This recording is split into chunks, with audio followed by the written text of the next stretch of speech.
Hai, perkenalkan, nama saya Gisela Nilasari, mahasiswa Magister Ilmu Manajemen USU.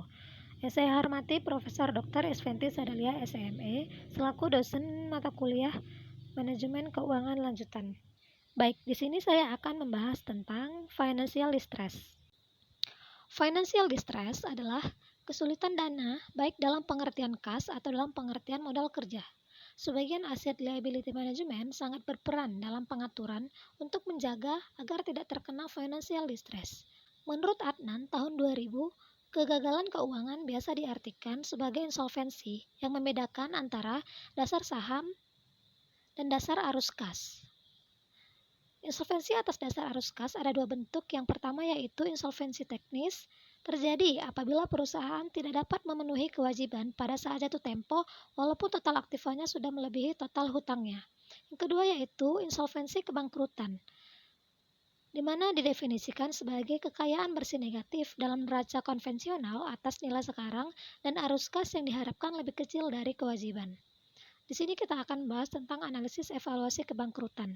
Ada dua cara dalam menganalisis kebangkrutan, yaitu eksternal dan internal. Eksternal dilakukan atas data yang bersumber dari luar perusahaan, seperti laporan perdagangan, statistik, maupun indikator ekonomi yang dikeluarkan oleh pemerintah maupun swasta.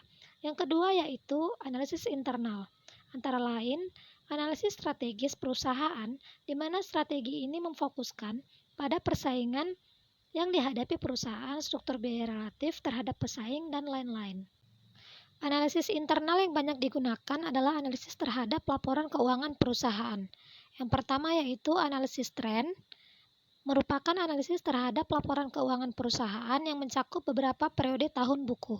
Yang kedua yaitu analisis rasio keuangan, menggambarkan suatu hubungan atau perimbangan antara suatu jumlah tertentu dengan jumlah yang lain. Dan dengan menggunakan alat analisa berupa rasio akan dapat memberikan gambaran kepada penganalisa tentang baik atau buruknya keadaan tentang posisi keuangan suatu perusahaan, terutama apabila dibandingkan dengan angka rasio pembanding yang digunakan sebagai standar. Baik, di sini terdapat 3 buah jurnal Elsevier. Yang pertama yaitu Financial Distress Prediction by a Radial Basis Function Network with Logic Analysis Learning. Yang kedua yaitu Deposit Withdrawals from Distressed Bank, Client Relationship Matters. Yang ketiga yaitu Real Effect of Worker Financial Distress, Evidence from Teacher Spillovers. Di sini saya akan mereview salah satu jurnalnya yang berjudul Deposit Withdrawals from Distressed Bank. Ya, penelitian dilakukan pada tahun 2020 baru-baru ini. Penerbitnya Elsevier, Journal of Financial Stability, penulis atau penelitinya Martin Browna, Benjamin Gwynn, dan Stephen Morkotter. Link jurnal terlampir. Latar belakang. Krisis keuangan tahun 2007-2009 menunjukkan dengan kuat bahwa penarikan dana grosir dan eceran secara tiba-tiba dapat membahayakan likuiditas dan solvabilitas bank komersial besar yang mengarah pada intervensi kebijakan yang berbiaya tinggi itu di Amerika Serikat. Tujuan penelitian yaitu untuk mempelajari penarikan setoran retail dari bank-bank komersial yang secara berbeda-beda terekspos selama krisis keuangan 2007-2009. Sampel data melalui survei terhadap 1.475 rumah tangga di wilayah berbahasa Jerman di Swiss.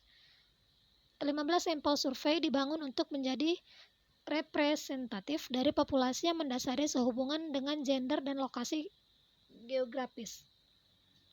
Metode penelitian memperkirakan menggunakan model parametrik linear dan variabel dependen adalah kategorikal. Analisis data yang digunakan untuk memitigasi hubungan bank klien yang kuat dengan risiko penarikan berkaitan dengan biaya transaksi pengalihan akun dan bukan sewa informasi yang memberikan layanan yang diselaraskan. Survei dilaksanakan dengan wawancara telepon yang berlangsung rata-rata 15 menit. Responden tidak berbayar. Hasil penelitian menunjukkan bahwa kecenderungan klien untuk menarik simpanan meningkat dengan tingkat kesulitan bank. Namun hubungan bank klien prakrisis eksklusif menghilangkan risiko penarikan.